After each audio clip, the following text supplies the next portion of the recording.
Pessoal, bom dia. Vamos lá então. Nós vamos falar de dilatação térmica. Tá? Então, é constatado que os corpos podem alterar o tamanho deles quando você faz variar a temperatura. Então, os corpos podem se dilatar ou se contrair. Tá? Ou eles se expandem ou eles se contraem. Nós vamos estudar aqui no capítulo 3 esses três tipos de dilatação: dilatação linear nos sólidos, superficial nos sólidos e volumétrica nos sólidos. Aqui já dá para ter uma ideia que a dilatação linear vai ocorrer, ou pelo menos vai ser percebida, em uma dimensão, né? Assim como uma linha. Tudo bem? A dilatação superficial, se ela ocorre em uma superfície plana, ela vai ocorrer em duas dimensões, né? E a dilatação volumétrica, consequentemente, ocorre nas três dimensões de um sólido, por exemplo. Tá? Ela ocorre para lá, para cá e para cá. Tudo bem? Por que eu dei essa atenção para as dimensões?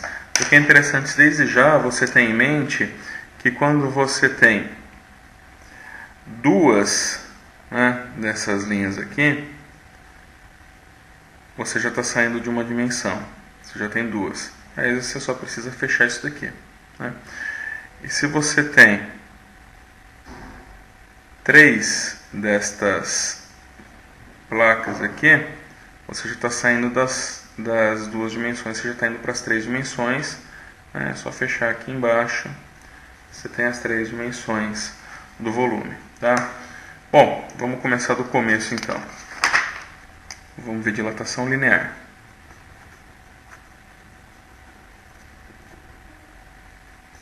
Nos sólidos. Tá? Então imagina aqui uma barra de ferro, uma coisa mais simples, tá? Essa barra tem um comprimento inicial que eu vou chamar de L0, tudo bem?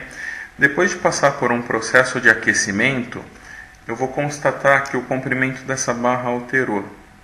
Vou desenhar aqui embaixo então. Depois de ser aquecida, essa barra passa a ter um comprimento final L, maior que L0. Né? Então, quando passou pelo processo de aquecimento, as partículas que compunham a barra, ou suas moléculas, começaram a se agitar mais. Agitando, elas ocuparam um maior espaço e você teve um ganho no comprimento da barra. Ela teve um comprimento maior. Esse ganho aqui foi a variação no comprimento da barra. A gente já sabe que variação em física é final menos inicial. Portanto, ΔL é o L final menos o L inicial. Tudo bem? É esse valor aqui. Agora tem uma coisa, esse ΔL, eu sei que ele depende também, como que ele vai acontecer? Ele depende também de como foi esse aquecimento, ou seja, como foi a variação na temperatura. Tá? Eu posso escrever assim, ou vou escrever com T maiúsculo, para não confundir com variação de tempo, né, que a gente escreve ΔT, ou posso escrever também a variação de temperatura, se eu quiser, como Δθ. Tá? Eu posso representar dessas duas formas aqui. Então, nós vamos dizer que ela depende da variação de temperatura também. Né? Então, como que eu escrevo isso? ΔL depende ou é proporcional à variação de temperatura, ΔT. Mas também depende de outra coisa, do L inicial. Por quê? Uma barra pequena, que tem um L0 menor, quando sofrer a mesma variação de temperatura, ela vai apresentar um L final maior do que o L0, mas esse ΔL que ela variou aqui, ó, é menor do que esse, por exemplo. Tá? Então, quanto menor for a barra no seu comprimento inicial L0, menor também vai ser a variação ΔL. Então, eu posso dizer que o ΔL depende também, então ele é proporcional a quem? Ao comprimento inicial da barra. Tá? Então, juntando essas duas aqui, eu posso dizer que o ΔL depende tanto da variação de temperatura como do comprimento inicial. Então depende do comprimento inicial e da variação de temperatura. Mas vejam que eu usei aqui um símbolo de proporcionalidade, porque depende de mais alguma coisa ainda. Então, esse ΔL ele pode ser diferente, dependendo do material que eu estou tratando. Nós já vimos que ΔL é proporcional ao comprimento inicial e à variação de temperatura. Mas ele vai ser diferente se eu estiver falando, por exemplo, de alumínio, de cobre. Vai ser diferente se eu falar de ouro, prata. Tá? Então, cada material desses vai ter uma forma de se dilatar diferente. Essa característica intrínseca ao material eu chamo de coeficiente de dilatação. Esse coeficiente de dilatação ele é representado, vamos dizer, o coeficiente de dilatação linear, ele é representado pela letra alfa. Tá? Então percebam que este alfa aqui tem um sentido diferente desse. Aqui, quando eu uso ele no lugar do sinal de igual, eu quero dizer que ΔL é proporcional a esses caras. Mas aqui eu estou usando ele como uma variável, como uma característica de determinado material. Tudo bem? Então, como eu digo que isso depende da característica do material também, eu posso dizer que a variação no comprimento é igual a quem? L0 vezes ΔT vezes esse alfa, que é o coeficiente de dilatação linear. Tá bom? Vocês vão encontrar essa equação aqui no livro de vocês, lá na página 43, dessa forma aqui, ΔL igual L0 vezes alfa vezes ΔT. Só mudou a ordem dos fatores, que não altera o produto, mas nós vamos manter assim. Tudo bem? Agora vamos pensar o seguinte, até aqui foi fácil, tá? Só que esse alfa, eu falei para vocês que ele acontece na dilatação linear. Portanto, em uma dimensão. Quando eu vou para a dilatação superficial, que acontece em duas dimensões, o que acontece com o meu alfa? Ele vira 2 alfa? Sim. Né? Ele vira 2 alfa. Mas eu chamo ele de beta. Tá? Então é uma coisa simples. Ó. Se eu pego alfa, falo que alfa é o coeficiente de dilatação linear,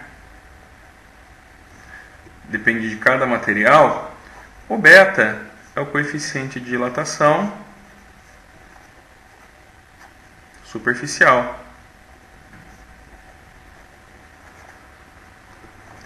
E se eu pegar, por exemplo, uma barra de cobre, que tem um coeficiente de dilatação alfa, se eu pegar uma placa de cobre e for estudar a sua dilatação superficial, ela vai ter um coeficiente de dilatação beta igual a 2 alfa. Isso para qualquer material, tá bom? Então, o seu coeficiente de dilatação superficial é esse cara aqui. Como que ele funciona? Imagina lá a sua placa com uma superfície inicial ou uma área inicial a zero. Então ele tem uma área inicial a zero. Quando eu submeto essa placa ao processo de aquecimento, ela vai dilatar, ela vai ficar maior. Ela vai ter uma área final A. Essa diferença entre A e A0, que é o final menos inicial, é quem? É o ΔA. Tudo bem? Esse ΔA aqui, a variação na área dela, é proporcional, portanto, à área inicial, e também esse ΔA é proporcional à variação de temperatura. Tá? Seguindo a mesma linha de raciocínio que nós utilizamos lá na dilatação linear, eu posso pensar no uso deste coeficiente aqui, ó, que vai fazer eu sumir com essa constante, com esse símbolo de proporcionalidade e transformar ele num sinal de igual. Então ficaria como? Até aqui meu raciocínio está levando para o seguinte: ΔA é proporcional à área inicial vezes a variação de temperatura. Tá? Se eu pensar neste coeficiente, como que fica então esse meu ΔA? ΔA é igual o quê? A área inicial vezes a variação de temperatura vezes esse coeficiente de dilatação superficial. Tudo bem? Isso daqui também vocês vão encontrar lá no livro de vocês, na página 48, da seguinte forma: ΔA é igual a área inicial vezes beta vezes ΔT, que é a variação de temperatura. Tudo bem? Essa variação de temperatura, vale lembrar, você pode usar ela em graus Celsius ou em Kelvin. Tá? Tanto faz usar em Celsius ou em Kelvin, não precisa converter, porque as duas escalas são divididas em 100 unidades nos pontos fixos da água, de 0 a 100, então elas são centígradas. Então uma variação em graus Celsius é igual a uma variação em Kelvin.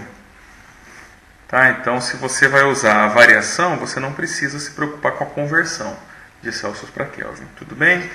Bom, até agora então nós estamos com a dilatação linear, que dá o quê? ΔL é igual a L0 vezes alfa vezes ΔT. Nós estamos com a dilatação superficial, que dá pra gente que o ΔS de superfície ou ΔA de área é igual a área inicial vezes beta vezes ΔT, sabendo que beta é igual a 2 alfa. E agora nós vamos ver a dilatação volumétrica. A dilatação volumétrica, como esperado, acontece em 3 dimensões. Se ela acontece em 3 dimensões, né, então ela é uma linha para lá, uma linha para cá e uma linha para cá. Então o coeficiente de dilatação volumétrica é 3 alfa? É sim. Só que eu chamo ele de gama, tá? Só para ficar bonitinho. Tudo bem? Então o coeficiente de dilatação volumétrica, ele recebe o nome de gama, tem o valor de 3 vezes alfa. Então se eu tenho um material feito de cobre, que tem o coeficiente de dilatação linear alfa, seu coeficiente de dilatação superficial beta vai valer 2 alfa, e o seu coeficiente de dilatação volumétrica gama vai valer 3 alfa. Tudo bem? E a partir daí, a linha de raciocínio é exatamente a mesma. Você tem aqui um determinado sólido. Vou desenhar um cubo porque é mais fácil, mas qualquer sólido volumétrico, né? E ele tem um volume inicial V0.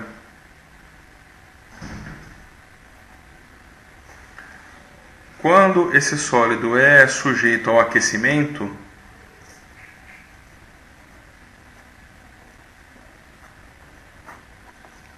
ele se expande. Então ele expande um pouco para cá, um pouco para cá, um pouco para lá, um pouco para cima, né? E vai ficar como? Maior.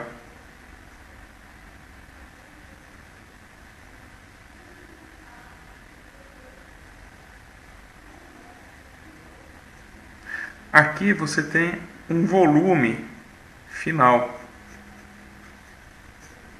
Esse volume final, maior, né, do que o volume inicial, portanto você teve uma variação de volume, que é quem? Volume final menos volume inicial. Né? Essa variação de volume depende, olha lá, mais uma vez, Então essa variação de volume depende do volume inicial. Essa variação de volume depende também da variação de temperatura. E essa variação de volume depende também do coeficiente, ou seja, do material que está sendo dilatado. Tudo bem? Então, como que você chega a partir dessas constatações? Que a sua variação de volume é igual a V0 vezes gama vezes ΔT, onde gama é igual a 3α. Tudo bem? Para qualquer uma dessas situações que eu descrevi aqui, seja na linear, seja na superficial, seja na volumétrica, você consegue aí calcular o seu volume final, né, o seu comprimento final. Por exemplo, na linear, o comprimento final vai ser igual ao comprimento inicial mais ΔL, ou seja, comprimento inicial mais, como que a gente calcula o ΔL? L0 vezes alfa vezes ΔT. Para o superficial, a área final vai ser igual à área inicial mais ΔA. Como que a gente calcula? Opa, aqui não é, aqui é a área. Desculpa. Então, a área inicial mais o ΔA. Como que a gente calcula o ΔA? A área inicial vezes beta vezes ΔT. E para o volumétrico também. O volume final é igual ao volume inicial mais ΔV, que é igual ao volume inicial mais V0 vezes gama vezes ΔT. Tá bom? Essas três equações aqui, elas podem ser simplificadas, né? E como que eu apresento elas da forma simplificada, né? Então eu vou pensar aqui na questão da distributiva. Eu posso dizer o quê? L final, então, é igual a L0 vezes 1 mais alfa vezes ΔT. Porque quando eu fizer essa distributiva, vai ficar L0 mais L0 vezes alfa ΔT, que eu caio aqui em cima. Tá? Da mesma forma, para a área, então a área é igual a área inicial vezes 1 mais beta vezes ΔT. Quando você faz a distributiva, você cai aqui, né? E por fim, mas não menos importante, o volume final é igual ao volume inicial vezes 1 mais gama vezes ΔT.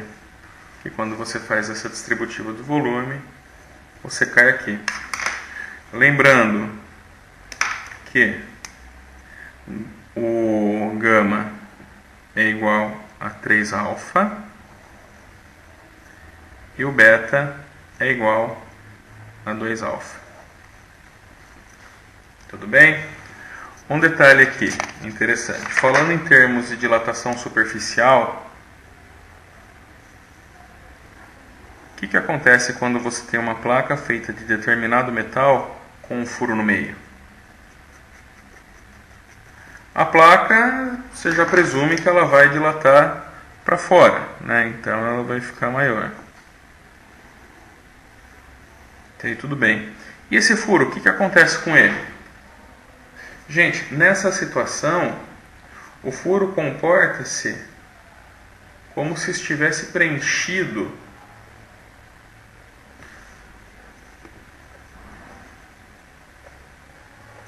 pelo material que compõe a placa. Então esse furo também vai dilatar. Deu para entender? Então olha lá, eu pego uma placa, uma situação inicial, com um furo lá dentro. Se eu faço essa placa se dilatar, isso aqui fica assim.